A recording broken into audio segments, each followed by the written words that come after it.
ओम गुरु ब्रह्मा गुरु विष्णु गुरुदेव महेश्वर गुरु साक्षात्कार पर ब्रह्म तस्मै श्री गुरुवे नमः। लोक माता पिता पार्वती परमेश्वर वीरभद्र भद्र गाली माता नमो नमः। हरि ओम। जय वीरभद्र, जय वरकुंद्रनाथ, जय सीताराम, जय गंगा माता की, जय भारत माता की, जय वीरभद्र की। ప్రజలందరికీ మే 13వ తారీఖు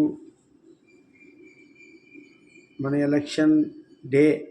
ఆ రోజు సోమవారం పడుతుంది, 13వ తేదీ. అందరూ తమ ఓటు హక్కుని వినియోగించుకొని, ఇది మీకు ఒక అగ్ని పరీక్ష.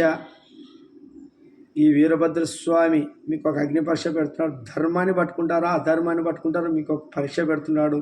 ఈరోజు 10 ఏళ్ళు పాలన చూపించినాడు. మళ్ళీ ఆ పాలనలో 2014 నుంచి 19 వరకు చంద్రబాబు గారు, 2019 నుంచి 2004 వరకు వైఎస్ జగన్ గారు ఇచ్చినారు. మళ్ళీ వీళ్ళ పాలన మీరు ఏ విధంగా ఓటు మార్కులు ఇస్తారో, ధర్మం ఎవరు పక్కుందో, అధర్మం ఎవరు పక్కుందో మీకు ఇప్పుడు స్వామి ఛాయిస్ ఇచ్చినాడు. మళ్ళీ దీంట్లో ఎంతమంది స్వామిలో దృష్టిలో పాస్ అవుతారో, ఎంతమంది ఫెయిల్ అవుతారో మనం చూద్దాం. అందుకే ప్రజలందరూ మన పనులు ఎన్నున్నా కూడా మనకి ఎంత అవసరమో ఈ 5 ఏళ్ళ భవిష్యత్తు, రాబోయే రోజులు మన పిల్లల భవిష్యత్తు ఆలోచన చేసుకొని మే 13వ తేదీ అనగా సోమవారం రోజు అందరూ తమ ఓటు హక్కును వినియోగించుకొని, డాక్టర్ బిఆర్ అంబేద్కర్ గారు రాజ్యాంగం ద్వారా మనకు ఒక ఆయుధం ఇచ్చినాడు. ఈ ఓటు హక్కు ద్వారా అవినీతిని అంతమొందించడానికి మనకు ఒక హక్కు ఇది. మనకి నాయకుడు ఏదన్నా దురహంకారంతో